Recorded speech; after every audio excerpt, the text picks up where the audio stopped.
You will be surprised to learn that the third prophecy of Fatima has already begun to manifest in Brazil, generating fear about what may happen soon. Recent events in the country indicate the onset of this prophecy, as predicted by Our Lady of Fatima. Every detail of the third prophecy, which has begun to take shape in our nation, is truly impactful. This is one of the most enigmatic predictions linked to the Church, and now, finally, the time has come to reveal its content. For many years, the secret was carefully guarded, with its protectors believing that the moment for its revelation had not yet arrived. Only in the year 2000 did Pope John Paul II decide to disclose the contents of the mysterious envelope that contained the Fatima secret. This secret is said to address themes such as hell, the two world wars, the persecutions faced by Christians in the 20th century, and the possible expansion of communism as a dominant force in the world. But are the prophecies of Our Lady of Fatima really accurate? If you are a person of faith who believes in God and Jesus Christ, and you wish to access more content on topics like this, subscribe to the channel now by clicking the subscribe button below this video. Our Lady of Fatima is the title given to the Virgin Mary, referring to the apparitions she made to 3 shepherd children in Fatima, Portugal. During these apparitions, she asked the children to pray the Rosary daily, seeking an end to the First World War, which was ongoing at that time. Mary continued to appear monthly to the 3 children, Lucia, Jacinta, and Francisco, for 6 months. In October 1930, the Bishop of Leiria Fátima officially recognized the visions reported as worthy of belief. That same year, the Catholic Church also validated the authenticity of the apparitions, and today, Fatima stands out as one of the most significant Marian shrines globally, attracting approximately 6 million pilgrims annually. Many of these faithful visit Fatima on specific dates, such as May 13th, which celebrates the anniversary of the first apparition, and October 13th, when a special blessing is granted, and prayers are made for healing and other intentions. Returning to the year 1917, the Virgin Mary repeatedly appeared to 3 children in Portugal over 6 months. Among them, the most well-known is Lucia dos Santos, who, along with her cousins Jacinta and Francisco Marto, witnessed the apparitions. Lucia gained prominence for having revealed, as requested by the local bishop, the secrets entrusted to her by Our Lady. As news of the apparitions in Fatima spread, many people began seeking concrete proof of their veracity. At the last apparition, which occurred in October 1917, Mary performed the famous Miracle of the Sun, in which the sun appeared to move in an unusual manner in the sky, an event widely reported by newspapers and witnessed by a crowd of people. However, it wasn't just the supernatural phenomena that captured attention, but also the secrets that Lucia claimed to have received from Our Lady in one of the intermediate apparitions. Unfortunately, Francisco and Jacinta Marto passed away young, victims of the Spanish flu pandemic. Lucia dos Santos, on the other hand, lived to be 97 years old, becoming a Carmelite nun, and passing away in 2005. 23 years after the apparitions, the local bishop of Fatima requested Lucia to write down the secrets that had been entrusted to her. She quickly wrote the first 2, but showed great reluctance in revealing the content of the third secret. Out of obedience to the bishop, Lucia eventually wrote the content of the third secret and sealed it in an envelope, which was to be opened only in 1960, believing it would be more understandable at that time. In 2000, Pope John Paul II beatified Francisco and Jacinta, making them the youngest children to be beatified without having been martyrs. Years later, in 2017, during the celebration of the centenary of the apparitions in Fatima, Pope Francis canonized them. The apparitions of Our Lady of Fatima occurred on 6 distinct occasions, during which she revealed 3 secrets to the children, known as the 3 Secrets of Fatima. The first secret consisted of a terrifying vision of hell, where Lucia reported that Our Lady showed the children's souls in deep suffering. Although the vision lasted only a brief moment, the experience was intensely painful for the children, further strengthening their faith in Mary's promise to lead her devotees to Christ to save them from this eternal torment. In the second secret, Our Lady predicted that World War I, which was ongoing during the apparitions, would come to an end, but she warned that another global war would erupt during the pontificate of Pope Pius XI, who reigned from 1922 to 1939, unless people ceased to offend God and Russia converted. Mary specifically requested that Russia be consecrated to her Immaculate Heart. Coincidentally, in 1939, as predicted, World War II began. Finally, the third secret, considered the most enigmatic and widely discussed, was written by Lucia after much hesitation, in response to the request of the Bishop of Leiria. The document remained sealed until 2000, when it was finally revealed to the public. The content of the third secret, recorded by Lucia, referred to a vision she had at the Cova da Iria in Fatima on July 13, 1917. This vision included the appearance of an angel to the left of Our Lady, holding a flaming sword in his left hand. The flames emanating from the sword gave the impression of having the ability to destroy the world, but they were extinguished upon contact with the light radiating from the right hand of Our Lady.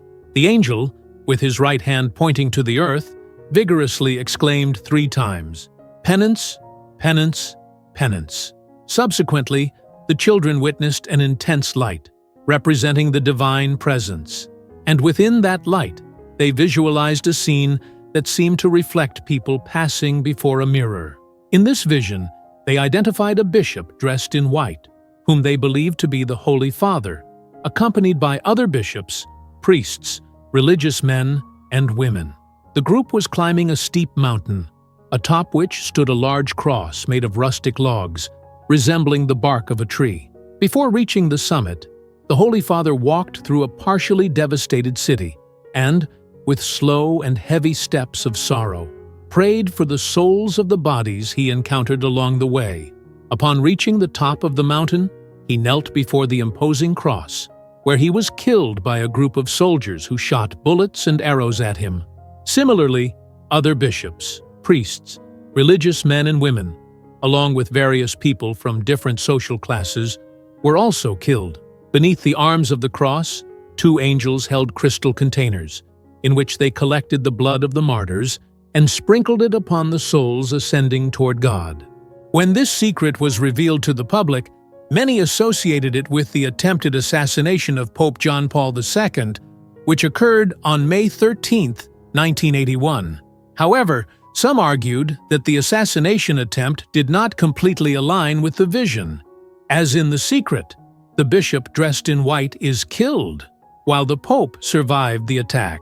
This led some to believe that the vision may refer to a future event. Conversely, when the third secret was finally revealed, Cardinal Joseph Ratzinger, who later became Pope Benedict XVI, provided a detailed explanation of its content. He noted that, after so much speculation, some people might find the secret less impactful or even surprising. Ratzinger explained that the secret does not contain revelations of extraordinary mysteries, nor does it offer a detailed prediction about the future. He emphasized that the purpose of the vision is not to present an inevitable fate, but to awaken people's consciousness to the need to take action and change the course of events, thus avoiding fatalistic interpretations. According to him, the vision does not suggest that the visionaries were destined to a fixed and unchangeable path. Rather, it points to the dangers we face and suggests that we have the capacity to overcome them. Now, let us explore the apparitions of Our Lady of Fatima to the children, setting the stage for the 6th and final apparition in which the secrets were revealed. In the first apparition, on May 13, 1917, Mary asked the 3 children to return to the same place on the 13th of each month for 6 consecutive months. She warned them that they would face great suffering, but their souls would reach heaven. Mary also asked them to pray the Rosary daily, with the aim of restoring peace in the world.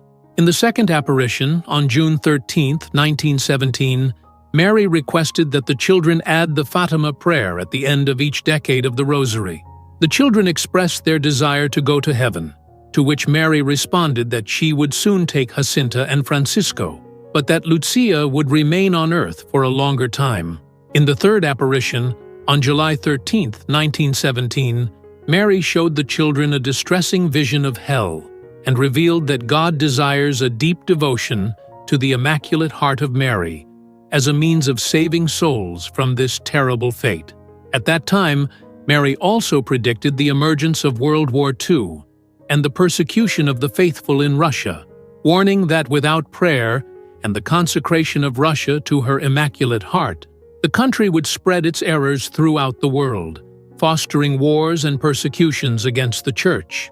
In the fourth apparition, on August 19, 1917, the children were prevented from meeting Mary as they were imprisoned by the local administrator.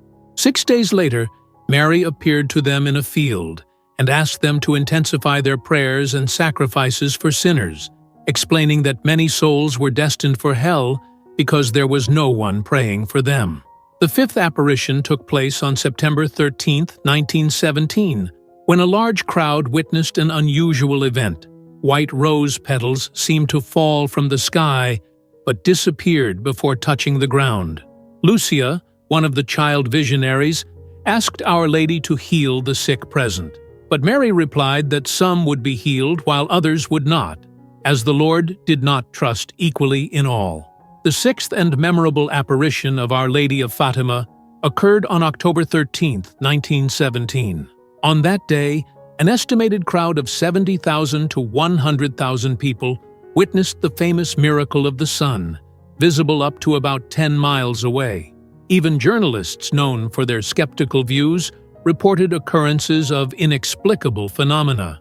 Mary introduced herself as the Lady of the Rosary and made an appeal to the people to change their lives, seek forgiveness for their sins, and cease to offend God, for he was already deeply offended. The three children, Lucia, Francisco, and Jacinta, were specially chosen for this encounter with Our Lady. Although many adults were present, it was no coincidence that Mary revealed herself to these young shepherds. Not all children receive such a singular grace. The story of these three children is a testament to divine grace and mercy. In their simple lives, we see a paradoxical strength that has always marked the history of salvation. The deep contrast between the powerful and proud, who trust in their own strategies and ambitions, and the humble, who are called by God to transform the world through the simplicity of their lives. The little shepherds of Fatima became living witnesses of God's mercy, and through their modest lives, they shared the message they received. They were chosen to be living signs of God's love, a God who is pure love, radiating His merciful face to the world. Their lives became reflections of this divine light, which shines brightly in the hearts of those who, even under the shade of a simple oak tree in Aljustrel, were called to participate in this grand revelation in a small village of the parish of Fátima in the early 20th century. Francisco, Jacinta, and their cousin Lucia were raised in a rustic setting in a small, isolated, and peaceful village. Living modestly, they did not have access to formal education, learning neither to read nor write, and their knowledge of the world did not extend beyond the mountains that surrounded them. The Christian instruction they received was elementary, reflecting the simplicity of their environment. Lucia's mother took on the role of introducing her daughter and her nephews to catechism, and Lucia, being a little older, taught her cousins the Bible stories and prayers she had learned from her mother. Despite their basic religious education, their parents were living examples of an active faith. They attended Mass on Sundays, prayed as a family, practiced honesty, respected everyone, and showed charity to the needy. Lucia was particularly sensitive to God's love, feeling from an early age a burning desire to immerse herself completely in this divine love, a passion that would define the course of her life. Francisco, on the other hand, was a contemplative boy who found peace in silence and a deep connection with nature. perceiving the Creator's presence in every element of the natural world. He marveled at both sunrise and sunset, considering them manifestations of divine light. Jacinta, for her part, had a special admiration for the moon, referring to it as Our Lady's Candle because of its soft light, which she believed did not hurt the eyes. She had a great affection for Lucia, closely following her and often embracing the lambs, calling them by name and carrying them against her chest, emulating the actions of the Lord. These children lived their lives with a rare intensity and purity, expressing their love for God in an authentic and undistracted manner. One spring afternoon in 1916, after a simple prayer, they were graced with a miracle. They saw among the trees a light brighter than snow, taking the form of a translucent youth, bathed in sunlight. At that moment, they could not imagine that this luminous figure was a divine messenger, sent to guide them on a spiritual journey of prayer. This unexpected experience plunged them into deep contemplation and enveloped them in a supernatural atmosphere, where the presence of God left them utterly amazed. In the year 1916, throughout the spring and summer, the angel of peace visited 3 children on 3 distinct occasions. The messages from the angel resonated deeply in the hearts of the little ones, providing them with a clear vision of God's love and how He longs to be loved in return. The angel emphasized God's sensitivity to the voices of the humble and revealed a divine plan of mercy intended for them. He called the children to fervent devotion to the Holy Trinity and encouraged them to unite with Christ's sacrifice for the reconciliation of all humanity with God. During one of these visits, the angel presented the body and blood of Christ, the supreme gift, and asked them to offer themselves in sacrifice for the ungrateful and for those who live without gratitude. From that encounter, the young shepherds dedicated themselves entirely to the worship of God, cultivating a burning and courageous desire to dedicate their lives to the Creator for the benefit of others. This mission gained even more strength when Our Lady, radiant as the sun, appeared to them on May 13, 1917. For 6 months, always on the 13th, Mary made her presence felt in the children's lives, reiterating the invitation for them to become witnesses of the divine heart in a world afflicted by suffering. She asked if they were ready to consecrate themselves to God and to endure all the suffering He permitted as a means of atonement for the sins that offend Him, and to intercede for the conversion of sinners. Through Mary's revelations, the little shepherds understood that God's heart remains attentive to the course of human history, noting that sin often manifests itself as indifference to divine love. Yet, they were consoled by the certainty that God is infinitely merciful and continues to seek humanity, even when it finds itself engulfed in struggles and adversities. Individuals who receive the light of the divine heart are called to actively engage through prayer and sacrifice, thus participating in God's care for humanity. In their initial interaction with this celestial light, Lucia, Francisco, and Jacinta, still impacted by the depth of their experience, decided to keep the secret. However, Jacinta, deeply affected by the grace of Our Lady and filled with uncontrollable joy, could not remain silent. She was the first to share the heavenly happiness that had been revealed to them. Just like the disciples of Emmaus, who could not suppress their enthusiasm after encountering the resurrected Christ, Jacinta, with her heart full, shared with friends the wonders she had witnessed. As time passed, news of the apparitions of Our Lady of the Rosary began to spread widely, and the number of pilgrims seeking Cova da Iria increased significantly. However, with the growing interest, the young shepherds faced significant adversities, especially from those who doubted their stories or opposed their visions. Since the first apparition, almost as a confirmation of their divine mission, Our Lady prepared them by saying that they would face great challenges, a reality common to prophets. Suffering became an integral component of their mission.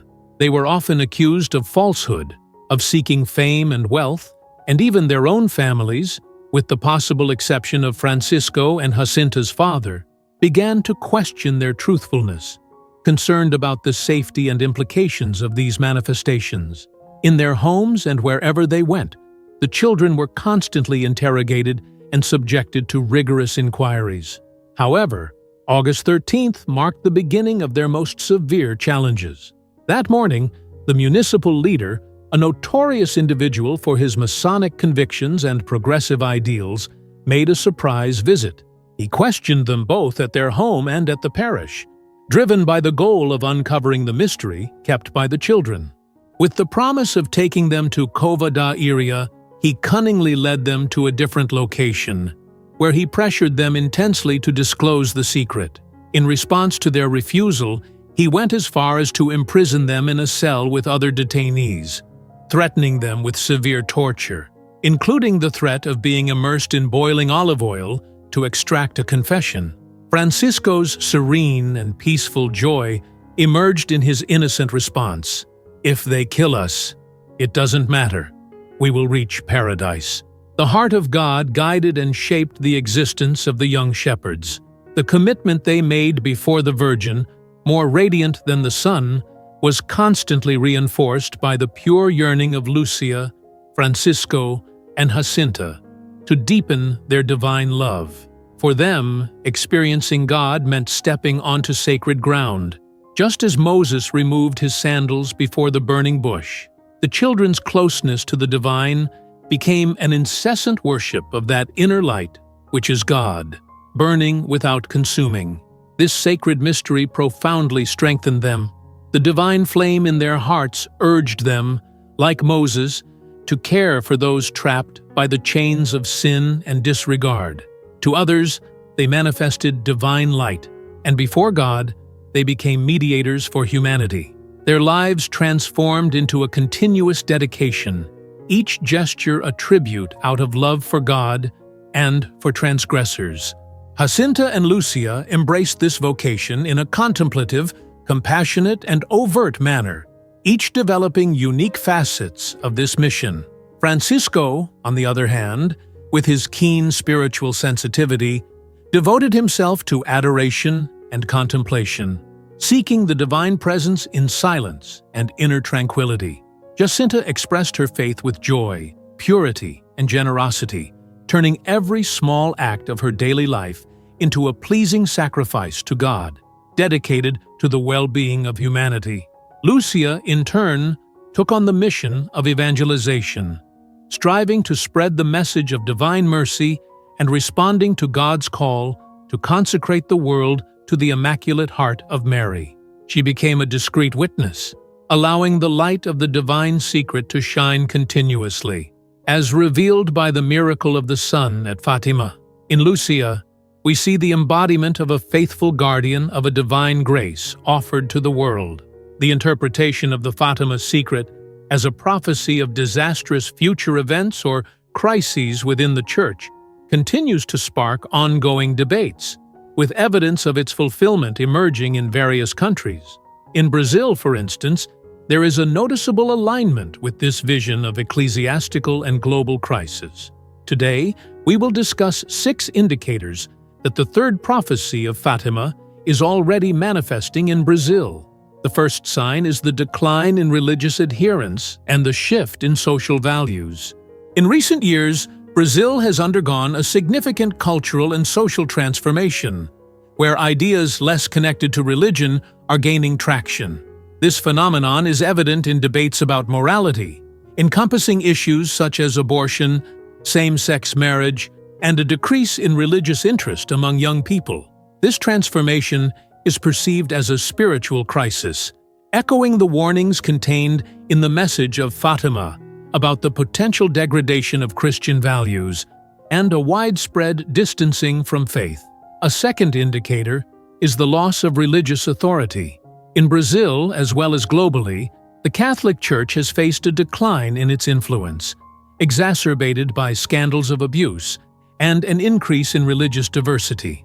The growth of evangelical churches and other spiritual practices, contrasting with the reduction in the number of Catholics, is seen by some as a reflection of the crises prophesied at Fatima, interpreting this period as a moment of purification or a test of faith. A third sign is the political and moral crisis.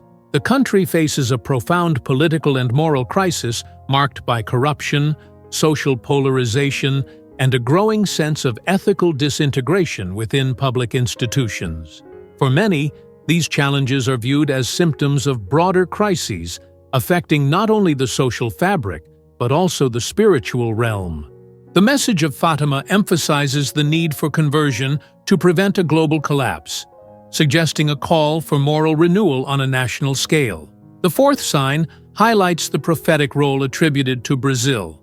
Some Brazilian spiritual leaders propose that the country may play a special role in the future of the Christian faith, positioning itself as a pillar of Catholicism and global spirituality. In this context, the perception of a crisis can be seen as preparation for a greater purpose, with Brazil potentially leading a renewal or restoration of faith on a global scale. This perspective aligns with local prophecies and existing devotional movements within Brazilian Catholicism. The fifth sign points to natural and social disasters. Although the third secret of Fatima does not explicitly describe events, such as natural disasters or social crises, many interpret it as anticipating a period of adversities preceding spiritual renewal.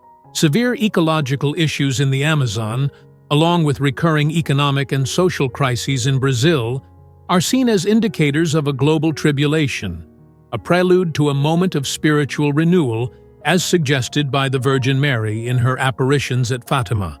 The sixth sign refers to the challenges faced by the Catholic Church in Brazil.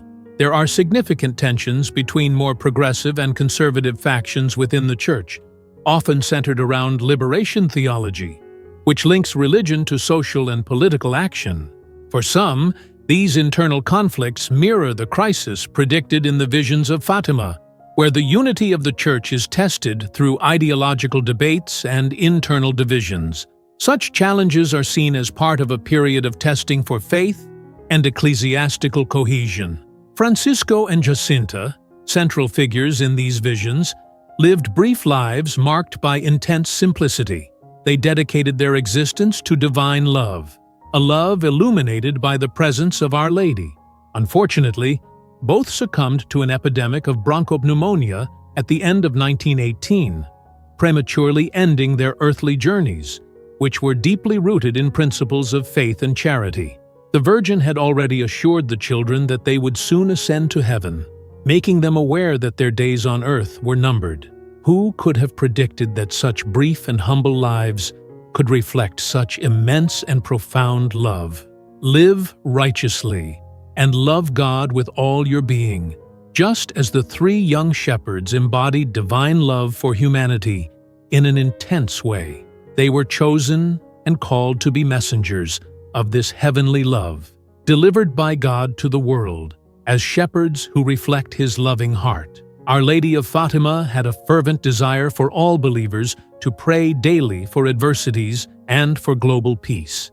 Maria's message invites everyone to intensify their prayer practices, praying more frequently and with greater fervor. Many turn to prayer only in times of great distress. Perhaps it's time to retrieve the rosary that has been set aside since confirmation.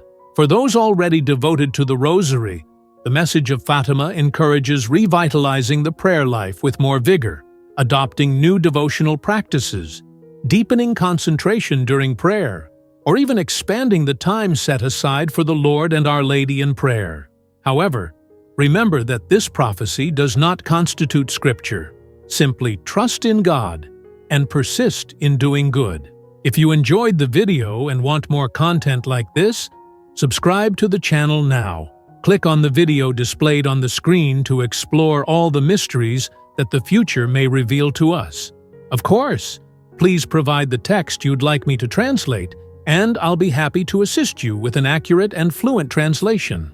Certainly, please provide the text you would like me to translate, and I'll be happy to assist you. Sure, please provide the text you would like me to translate, and I'll be happy to assist you.